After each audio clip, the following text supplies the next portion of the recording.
Bonjour et bienvenue. Voici le bulletin d'information de Stylo News pour le 21 avril 2026. Aujourd'hui, notre focus se porte sur l'Afrique de l'Ouest. Ce programme vous est présenté par ProWave AI, les développeurs de Stylo Intellops et de Stylo News. Commençons donc avec une vue d'ensemble de la région, qui se trouve à la convergence d'une insécurité croissante, de divisions politiques profondes et d'une compétition géopolitique qui ne fait que s'intensifier. Les événements que nous allons examiner se concentrent principalement dans les nations du Sahel et de l'Afrique de l'Ouest côtière. Ils ont un impact sur des millions de personnes et attirent, comme on va le voir, l'attention des puissances mondiales. Tournons-nous d'abord vers le paysage sécuritaire. Le schéma principal qui se dessine est celui d'une menace persistante et en constante évolution de la part des groupes djihadistes, et ce, à travers plusieurs nations clés. Le coût humain de cette violence est bien entendu très lourd. Pour mettre les choses en perspective, ce chiffre de plus de 1200 victimes civiles il ne concerne que l'année 2025 et la seule région de Tillabéri au Niger, qui est devenue de fait la plus meurtrière du Sahel central.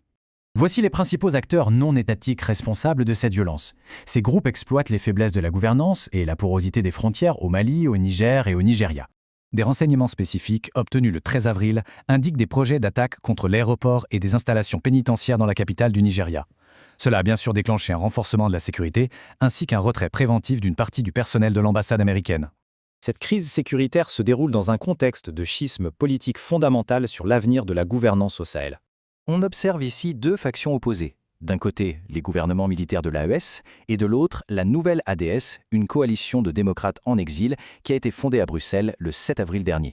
Cette évaluation résume bien le cœur du conflit politique. C'est une lutte entre une approche qui met la sécurité au premier plan et un appel au retour à l'ordre constitutionnel.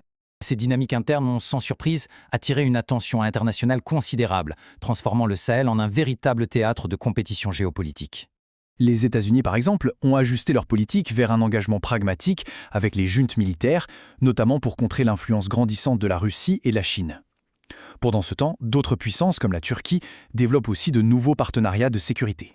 Et pour ajouter une couche de complexité, il y a ce projet d'infrastructure majeur. Le Maroc et le Nigeria sont sur le point de signer un accord pour un gazoduc qui introduirait un tout nouveau vecteur de compétition économique avec, notamment, l'Algérie. Sur la base de notre analyse, nous avons identifié 4 indicateurs clés à surveiller au cours des prochaines semaines et des prochains mois. Ces développements, qu'il s'agisse des réponses sécuritaires au Nigeria ou des initiatives diplomatiques en Europe, seront absolument déterminants pour la trajectoire de la région. Cela nous amène donc à une question centrale concernant l'avenir de la région. Une question que notre analyse plus approfondie cherche précisément à éclaircir. Pour explorer ces questions plus en détail, nous vous invitons à écouter notre bulletin d'information complet sur l'Afrique de l'Ouest.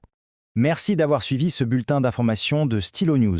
Pour des informations en continu alimentées par l'intelligence artificielle, abonnez-vous sur stylonews.com.